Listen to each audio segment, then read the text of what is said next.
Whether you catch a fish or not, this is the place to come to, just to get back into nature and enjoy the sounds of the brook battling below me and then above me. And those are sounds that I normally would not hear under a normal situation. There I got caught up on the stones.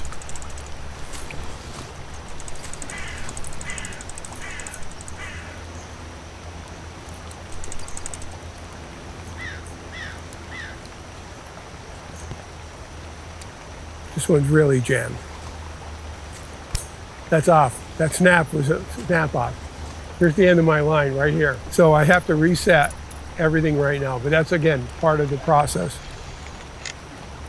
To me, it doesn't matter if the fish get on, get off. It's just beautiful to be here and witness this nature.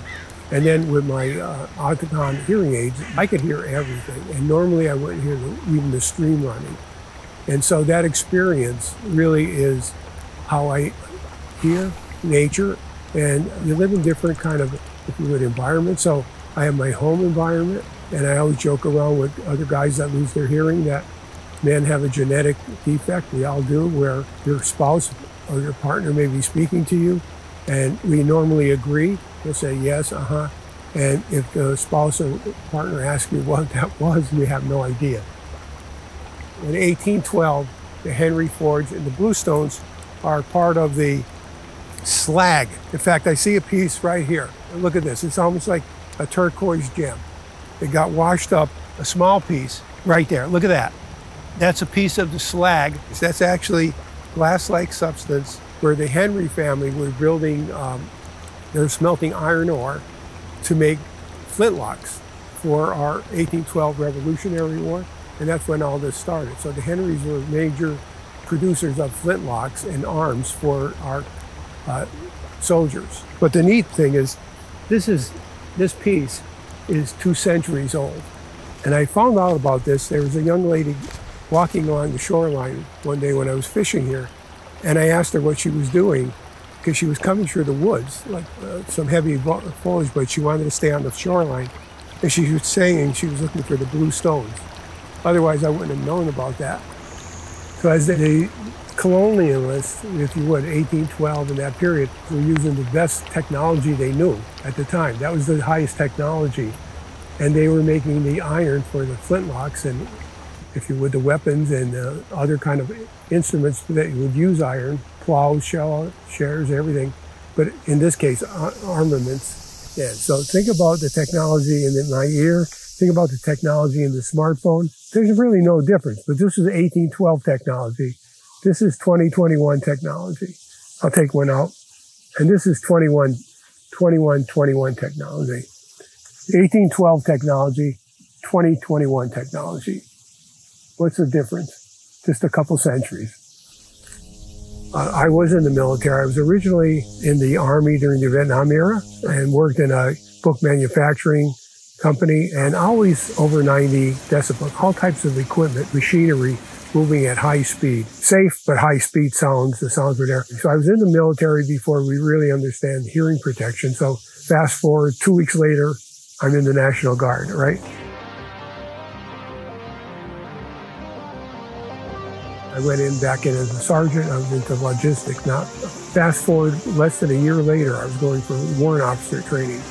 And you have to have the same hearing proficiency as a helicopter pilot, any unit of the military. You're usually wearing headphones. People are speaking to you. There's a lot of noise. It could be a combat situation. It could be non-combat, but there's a lot of noise and people speaking, all kinds of stuff. And you have to really discern every syllable, every consonant, and understand if someone's saying it's a 9, it's a 7, niner, 7, echo, Charlie. You have to be able to discern every one of those very quickly, right? Because lives could depend on it. It really is that important. And I went for my last hearing test and I could not pass it because at the same time, tinnitus kicked in. But that was like removing a part of your body out of you. That was part of my aspiration, to stay in the military and work at Lehigh University, but stay in the civilian life, but then be in the National Guard. And that's one thing I really wanted to do. but I could not because of the hearing loss and then the tinnitus. Combined couldn't allow me to pass that hearing test I needed to have. And people that don't attend to having their hearing corrected through appliances like this, and that technology has allowed me to hear. But what people do is they just, if you would go into a shell, they pull away from everyone else. And they become either ornery old guys and old women, but you just pull away because you don't hear what's going on. And I was joking around earlier about how men respond to their wife or a partner or spouse and like, yes, I heard you, but they don't know what you said. But they heard something. That's different. But here, you don't hear it, and you don't know what anybody's saying. And where it really became profound for me was if you're at a conference or something and there's a lot of ambient sound around you, not the pleasant sounds we hear here, but ambient sound of conversations.